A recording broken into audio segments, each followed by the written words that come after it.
Perdon with crafts and beer! So, it's time to craft a crate, you say? So why not add a tentacle or snake to it to make it more fun?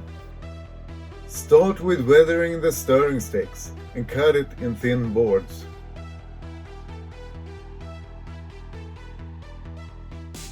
Measure and cut out a cube in styrofoam and cut a few planks in right length.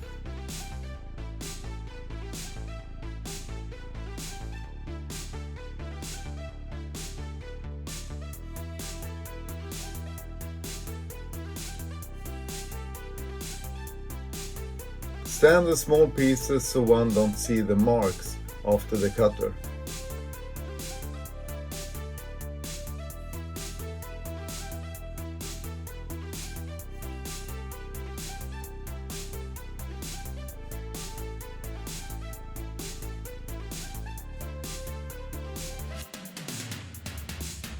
Make a few more so you have enough.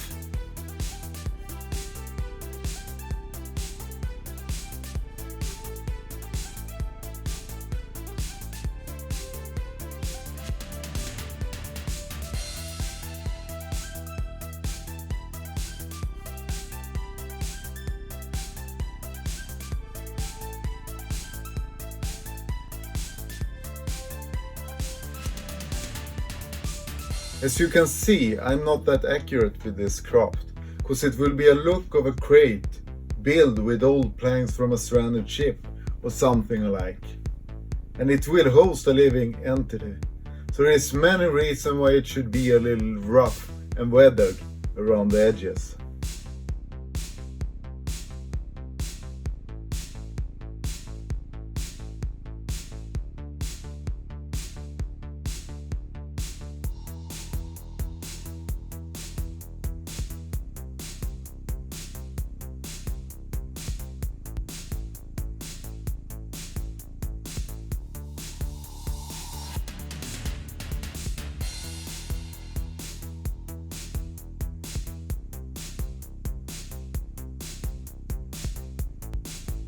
I prefer to use regular glue, but if you're in a hurry, the glue gun is, as you know, a great tool.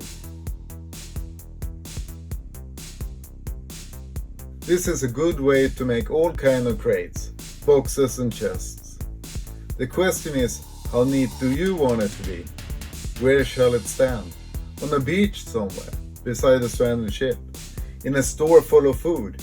Maybe in a basement? Or in a damp cold cave full of treasures and critters? Time for the boards on the side to strengthen the crate so it will hold its cargo. Scope out some of the styrofoam. How much, you say? Well, what's you going to store in it? Or shall it even be nailed shut? What's inside? What's you're hiding? The lid for this craft is a haze job, cause it won't be as one very long. But if you don't want to put a tentacle or another form of creature in it, I reckon you should put more effort to the lid. And I guess the crafting of the crate is done.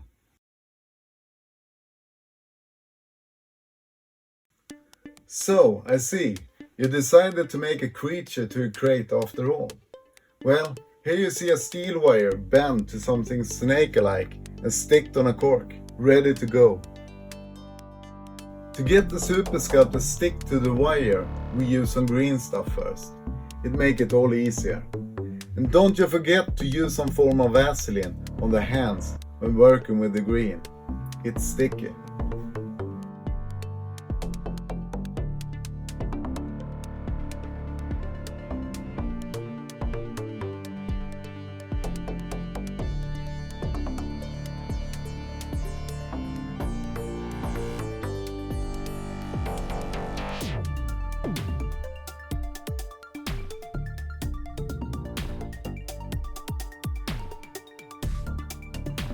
Now when the green stuff is in place, take a piece of Super Sculpey and work the foundation before the green dries. Be sure there are no air bubbles.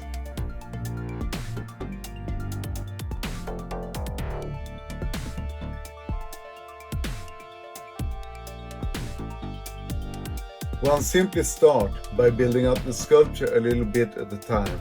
If you just throw a big lump on it, it will be so much harder to shape after your will.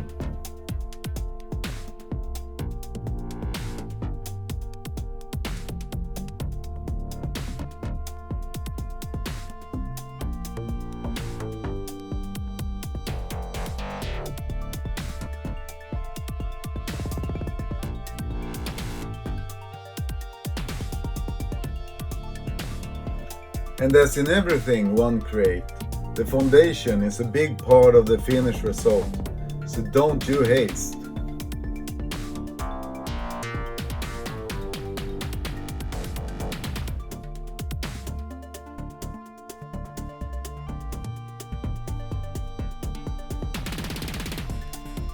When you are pleased with the structure, bake it and sand after so you get a rough surface to make the sculpture stick.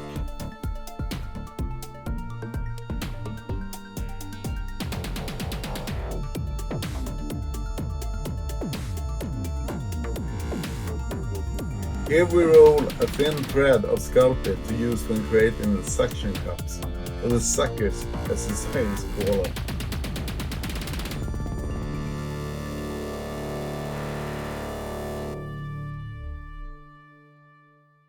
Now is a good time to bring forth the magnifier, if not already done. You will need the magnification magic for this.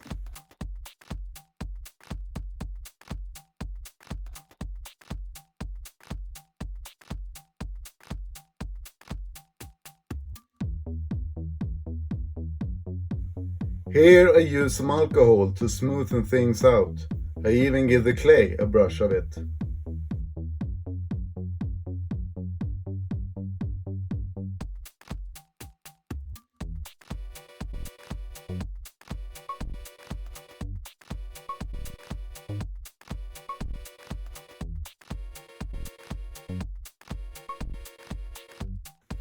Keep adding those suckers.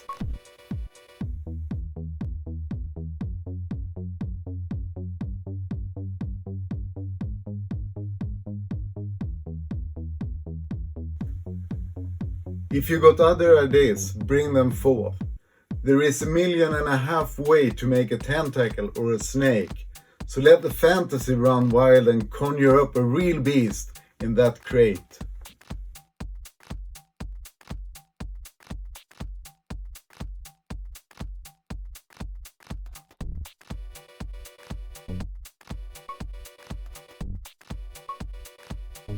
Here I make some spikes on top of that thingy.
Looking good enough to eat.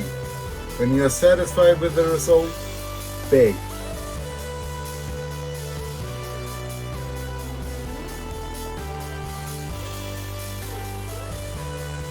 Time to glue that snake thing on the styrofoam in the crate and smash that lid into firewood to spread out around the crate. So bring the hammer.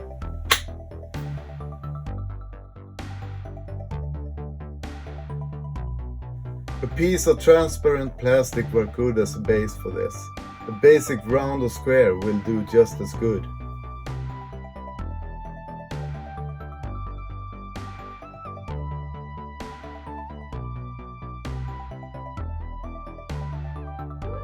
adding some sand around and within the crate. This piece will stand great beside a wrecked ship on the beach, or maybe a bit into a cave as a surprise for a nosy explorer.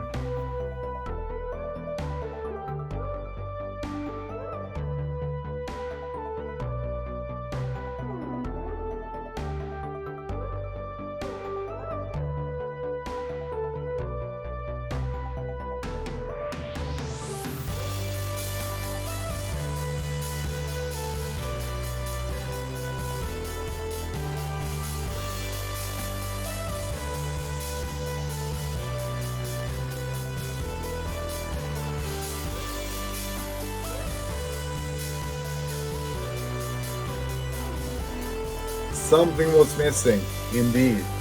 I concluded that a stone made the piece perfect. There we go. And with that, as always, bear on and craft.